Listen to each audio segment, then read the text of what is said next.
and also get that great feeling of having fixed it by yourself. Today we have a MIELE washing machine that won't drain, and it's pretty easy to fix, pretty common problem. We're going to unplug it, and then we're going to take off this ring. This is a little tool you can use to open that drawer down there. We're going to take off this ring with a standard head screwdriver. We're just going to pry it off, and we're going to then take the door boot off of the metal rim. Just kind of disconnect it because we have to take off this front panel to get in there. Do want to make sure you get all the water out first by undoing the coin trap on the lower left hand corner behind that little door. Just turn it counterclockwise and then let the water drain out. We're going to use a Torx 15 bit to remove these two screws, which is for the door lock. And these are just things that are holding on the front panel. We're going to use a standard head screwdriver to pry this plastic kick panel off of the bottom, and that's going to expose a couple of screws. They're Torx 15. On some models, there's 2 of them down on each corner. You want to remove the most outside one furthest to the outside of the machine. This model just has 1 screw in each corner. We'll remove those 2.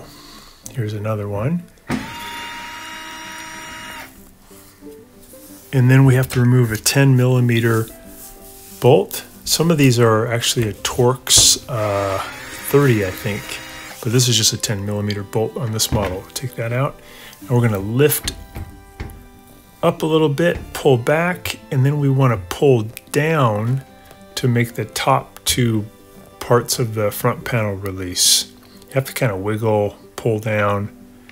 This is the new pump that we're going to put in.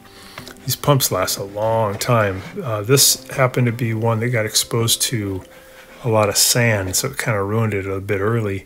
Here's the model number the part number for the pump. You can get it from MIELE USA if you give them a call. Also, you can find these on eBay. So I'm going to reach in, I'm going to push up with my thumb to move this little plastic lever, and that's going to release it, and then I can turn the whole pump assembly to my left. I'm going to my right, but it should be to my left to make it let go. So I'm going counterclockwise.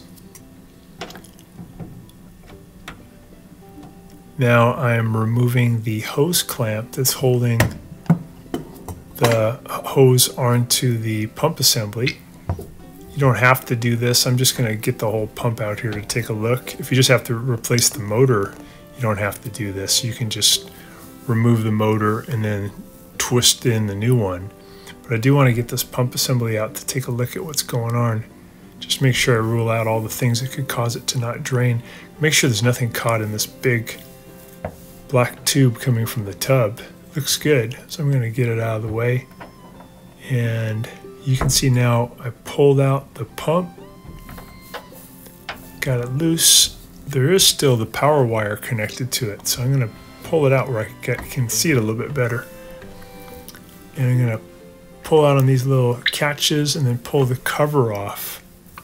That's going to allow me to get the power connector off. I'll use a pair of pliers to kind of wiggle and pull up, get that off. Now I'm comparing the new one to the old one. I'm twisting it, and I can feel there's a difference. When I spin it, it feels like it catches and it releases, catches it and releases, which is normal. But it also feels like there's a rubber band connected to it. It's a strange feel. As compared to this new one, it's the resistance and no resistance, and that's normal, like a magnetic pull. I think the other one, something had come loose. I'm going to compare the resistance value and look for ohms of resistance at these 2 terminals where the power comes in. I got 5,600, almost 5,700 ohms on the new one. On the old one, I'm going to check it to see if the motor windings are okay, if that was an issue. And we're coming in at 5,500, so it's about the same, so that wouldn't be a problem. But I do think there was something mechanically wrong with that pump. I'm spinning out the coin trap now, making sure there's nothing caught in there. Reach in with my finger. So again, you can put that new pump on without having to remove this pump assembly. I'm just doing a little extra here to rule out all the things that could keep the MIELE from draining. Feeling in the hole here to make sure that there's nothing caught. And now I'm removing this little tiny hose that's at the upper aspect of the drain housing, and it's what we call an air gap. It allows air to flow, which makes the water flow better.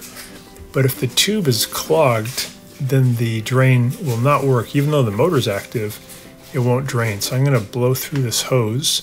It should be really easy for air to go through.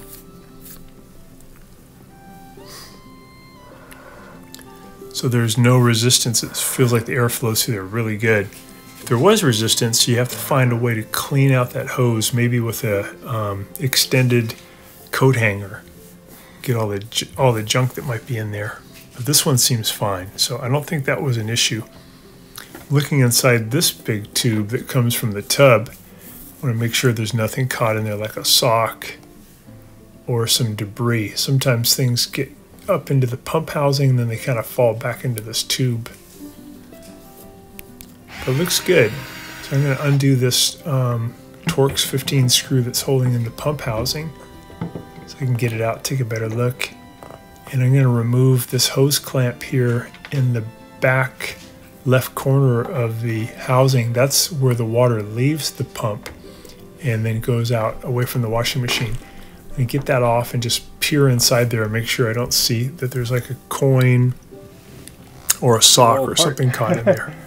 You don't have a little pan, do you, that I could let some water drain? I think in this particular case, the problem was that the pump had been damaged from some sand that had snuck in and caused a mechanical disconnection of the impeller. But I'm just making sure everything's good. These are just all things you can check when you have a MIELE that won't drain. Yeah. So I'm making sure there's nothing caught in this bigger tube. I'm shaking it.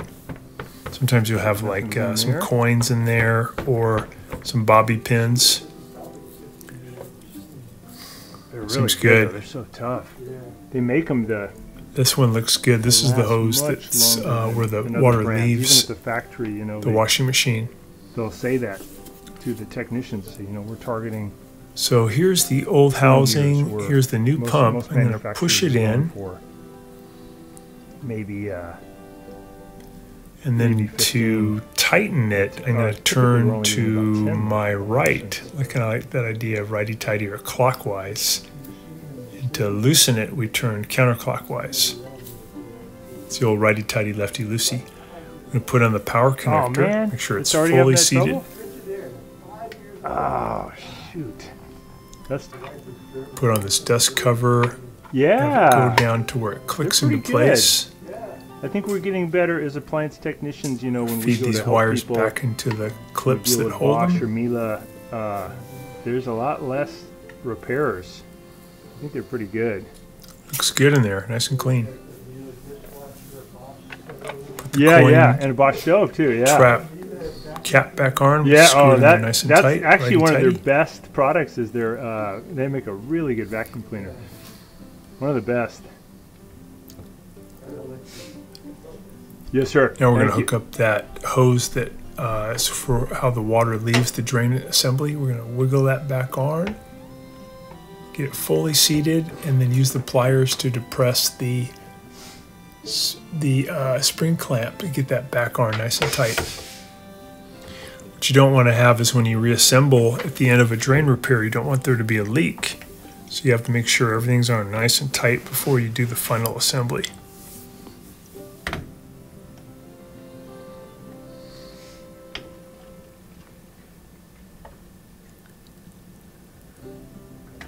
There we go, that one's on good.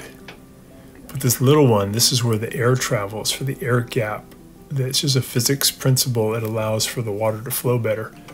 I got that on there, and then I'll put its little hose clamp on too.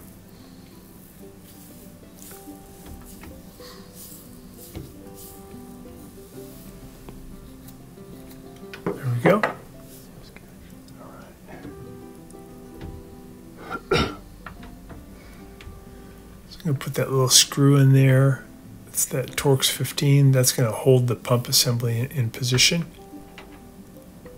And actually I'll put on this hose first. This is the big one going from the tub, bringing water to the drain.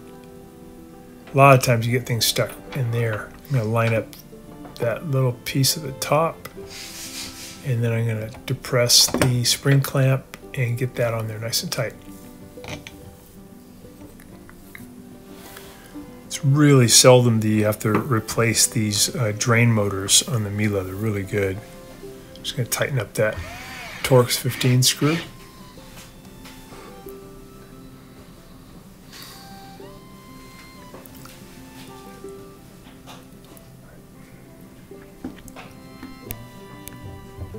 Now I'm kind of massaging the aspect of the tube near the tub, because there's basically a big ping pong ball in there. You want to make sure that ping pong ball can move freely.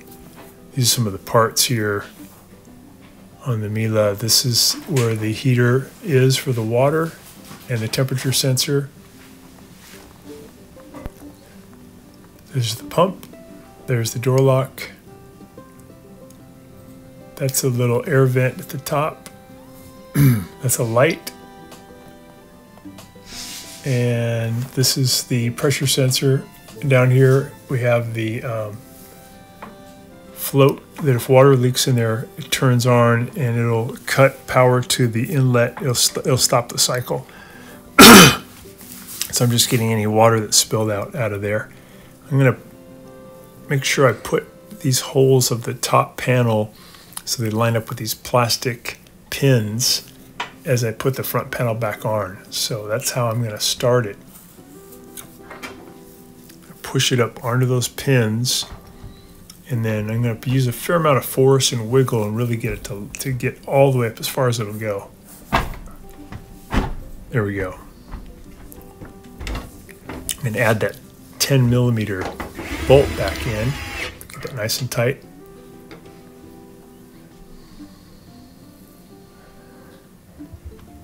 I'm going to hold behind the door lock and add the Torx 15 screws back in to hold it.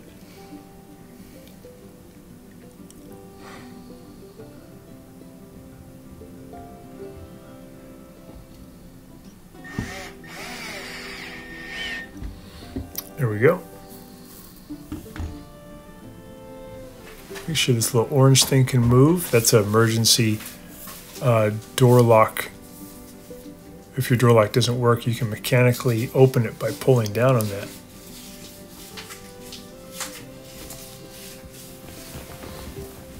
So now I'm going to feed the door boot back over the metal ridge using my thumbs. Make sure it's seated really well all the way around.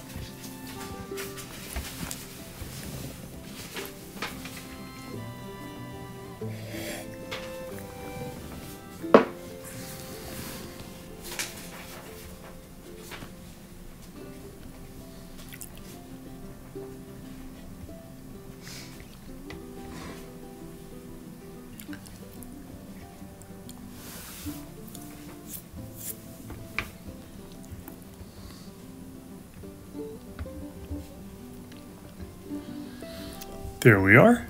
Now we're going to lubricate the spring clamp. Some liquid detergent would be really good. Just got to get something slippery on there. Makes it a lot easier to put the spring clamp back on.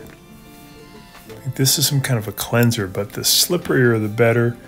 So liquid washing machine detergent is really good. I'm going to push it on. I'm going to pull down using my thumbs. I'm going to push down and separate, pushing out toward 4 o'clock and 8 o'clock, and then pushing down, getting the spring down at the 6 o'clock position at the very bottom.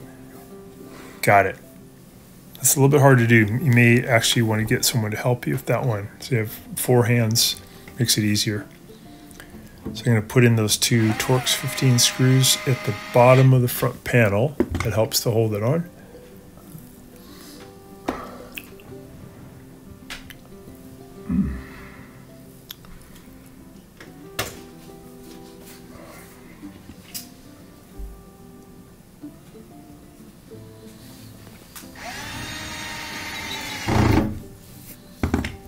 we go. Push on that kick plate, that plastic kick plate, get it in position, and just kind of smack it with the heel of my hand to get it to stay in on each corner.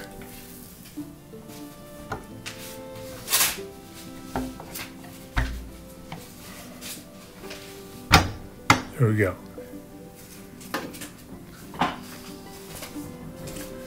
Blowing through the drain hose here just to make sure that the air can move easily. Making sure that that drain hose is not clogged with something.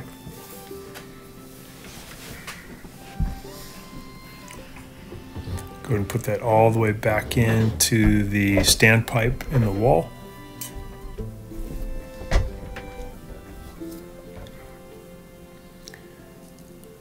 All right, we're going to fill it with some water and then see if it'll drain water now.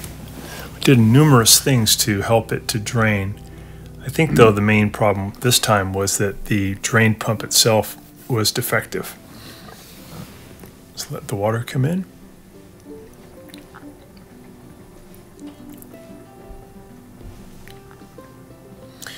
And then when you press, on this model, we've pressed the stop button.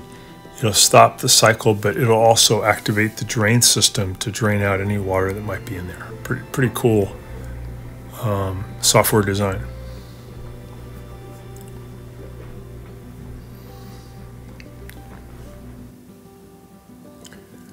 So it seems good. I'm going to test it one more time. I'll fill it and then drain it.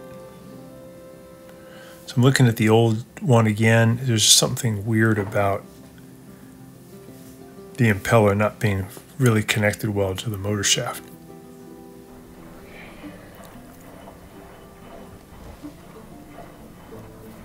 You can see it's full of water. Press stop, and you can hear the drains active, and it's getting rid of the water really fast. So that did work, and probably if that pump doesn't get exposed to more sand, it'll last another 15-20 years. Just want to show you guys where that little orange key goes that can help you open the coin trap door. It just sits right here, and it's part of this detergent dispenser assembly, and it just clicks in like that. So you can pull it out. If you want to get to it, press in on that button, pull the whole thing out, and then you can lift this out, and then you can use it as kind of like a pry bar to be able to open that little door down there. Thanks so much for watching our video. We really appreciate your support. And when you get a chance, please press the subscribe button below so you can be subscribed, and also the notification bell so we can send you more videos about appliance repair. Please also give us a thumbs up if you enjoyed the video.